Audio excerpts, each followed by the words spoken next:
يظهر آخر مسح حكومي شامل أن هناك نحو 1.3 مليون طفل عامل في مصر بينهم حوالي 900,000 طفل يعملون في بيئات خطرة.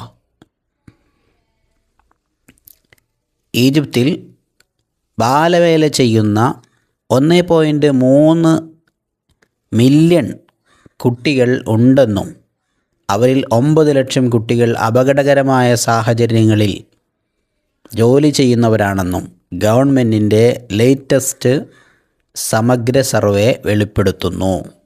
ഇതാണ് ഇതിൻ്റെ ആശയം.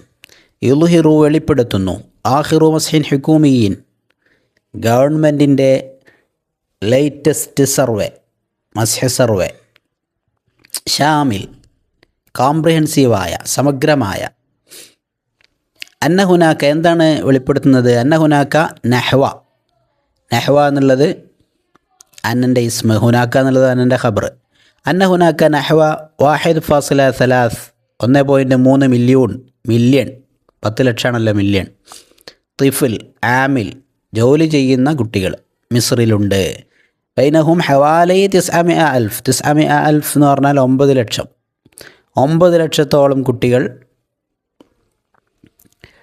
യഅമലൂന ഫി ബിആത്തിൻ ഖത്റ, അവർ ജോലി ചെയ്യുന്നത് അപകടകരമായ സാഹചര്യങ്ങളിലാണ്. അപ്പോൾ കൂടുതൽ അപകടകരമായ സാഹചര്യങ്ങളിൽ ജോലി ചെയ്യുന്ന 9 ലക്ഷം പേരുണ്ട്. ബിഅത്ത് എന്ന് പറഞ്ഞാൽ സാഹചര്യം, ഖത്റ അപകടകരമായ.